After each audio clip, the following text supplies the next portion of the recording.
નમસ્કાર, જય દ્વારકાધીશ ખેડૂત મિત્રો. આજના વિડીયોમાં આપણે વાત કરશું મગફળીમાં આવતા રોગો જેમ કે પાનના ટપકાનો રોગ અને ગેરુનો રોગ, એના નિયંત્રણ માટે કઈ કઈ દવાઓનો ઉપયોગ કરવો. પણ સૌપ્રથમ ખેડૂત મિત્રો એ જાણીએ, ઘણી વખત રોગ 5% હોય છે અને આપણે જે દવાઓ મારતા હોય છે એનો ખર્ચ રોગના નુકસાન કરતાં વધી જતો હોય છે. એટલા માટે દવાઓનો વિવેકપૂર્ણ ઉપયોગ કઈ રીતના કરવો જેથી આપણે ખર્ચ ઘટાડી શકીએ, એના વિશે આજે આપણે વધારે વાત કરવાના છીએ. તો જે રોગો આપણે પાનના ટપકાના રોગ અને ગેરુના રોગ વિશે વાત કરીએ તો પહેલો રાઉન્ડ તમારે લેવો હોય તો કયો રાઉન્ડ લેવો? પહેલો રાઉન્ડ અહીંયા હું તમને જે કંઈ કહેવાનો છું એ ખાટી છાશ. હવે ખાટી છાશમાંથી ફૂગનાશક દવા કઈ રીતના બનાવી એનો ઓલરેડી વિડીયો ચેનલમાં મૂકેલો છે, જરા જોઈ લેજો મિત્રો. ખાટી છાશમાંથી જે આપણે ફૂગનાશક દવા બનાવેલી છે, એક પંપની અંદર 500 ml લેવાની છે ને એનો છંટકાવ કરવાનો છે. આ ક્યારે કરવાનો છે? જ્યારે તમને એમ થાય કે હવે રોગ આવવાની શરૂઆત થશે, રોગ દેખાણો નથી, તો તમે આનો ઉપયોગ કરી શકો છો. મફતમાં બને છે, કોઈ ખર્ચ નથી અને આ મગફળીના વિકાસ માટે પણ કામ કરે છે. એટલા માટે ખાસ આનો ઉપયોગ કરશો. હવે ધારો કે તમને એમ લાગે 5 કે 10% જેવો રોગનો અત્યારમાં ઉપદ્રવ છે પાકની અંદર, તો પહેલો રાઉન્ડ તમારે ફૂગનાશક દવાનો લેવો હોય તો કઈ દવાનો લઈએ તો આપણને સસ્તો પડે?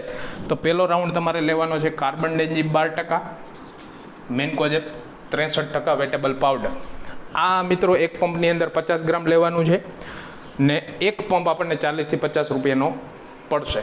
હવે મિત્રો અહીંયા જે મેં ભાવ લીધેલો છે એ સ્ટાન્ડર્ડ કંપનીઓ છે એના પ્રિન્ટ ઉપર ભાવ લીધેલો છે, એટલે કદાચ એવું બની શકે કે આ બધી ભાવ છે એના કરતાં ઓછો હોઈ શકે, એટલે ખાસ ધ્યાન રાખવાનું છે. આની કરતાં પણ ઓછો ભાવ હોઈ શકે છે અથવા બીજી કંપનીમાં જાઓ તો ભાવ ઘટી પણ શકે છે. અહીંયા મેં જે કંઈ ભાવ લીધેલો છે સ્ટાન્ડર્ડ કંપનીનો છે.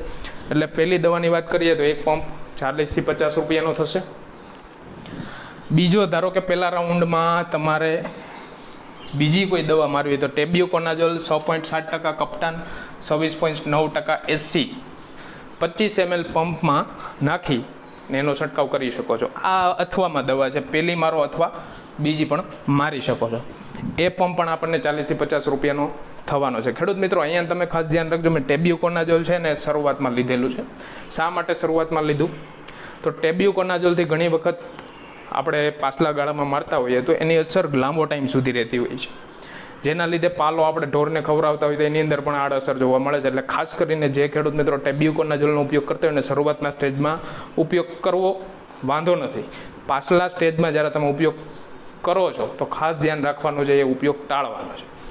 હવે મિત્રો પહેલા રાઉન્ડમાં ધારો કે 10% જેવું તમારે રોગ આવેલો છે અને તમે આ રાઉન્ડ લઈ લીધા છે, 12 થી 15 દિવસની અંદર તમને રિઝલ્ટ મળ્યું નથી, તમને એમ થાય કે હવે બીજો રાઉન્ડ લેવો છે, તો બીજા રાઉન્ડ માટેની આ દવાઓ છે. 70% હેક્ઝાકોનાઝોલ, 5% વેટેબલ પાવડર, એક પંપની અંદર 30 ગ્રામ. એ પંપ આપણને પડશે 50 થી 60 રૂપિયાનો.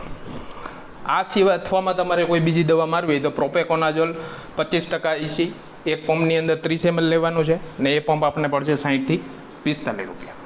મિત્રો આ બધી દવાઓ છે મેં સ્ટાન્ડર્ડ કંપનીની લીધેલી છે. કયા બ્રાન્ડ નેમથી વેચાય છે હું ડિસ્ક્રિપ્શનમાં, વિડીયોના ડિસ્ક્રિપ્શનમાં તમને આપી દઈશ, તો તમે જોઈ લેજો.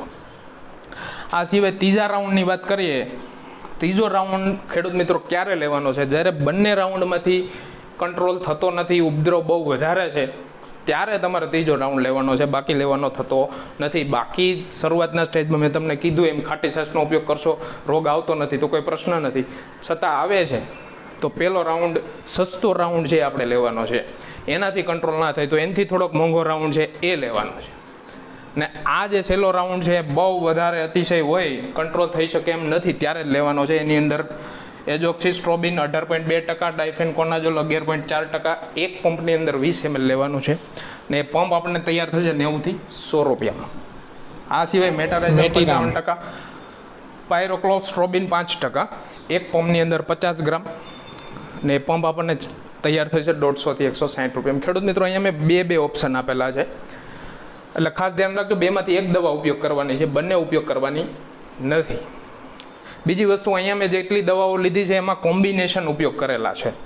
તો કોમ્બિનેશનમાં બે ટાઈપના ફૂગના કોમ્બિનેશન છે. એક કોમ્બિનેશન છે એ છે કોન્ટેક્ટ ફંજીસાઇડ અને બીજું છે એ સિસ્ટેમિક ફંજીસાઇડ. હવે બંનેમાં ફરક શું હોય છે, એક લાગે એટલે આખા છોડમાં એની અસર થાય ને એક જે જગ્યાએ પડે ત્યાં અસર થાય. એટલે બંને ડ્યુઅલ એક્શનવાળા જે કાંઈ ફંજીસાઇડ જે મેં ઉપયોગ કર્યો છે એટલે ક્યાંક ને ક્યાંક તમને એવા રોગોમાં પણ કામ લાગશે, જેમ કે સફેદ ફૂગ છે તો એમાં પણ તમને કામ લાગશે.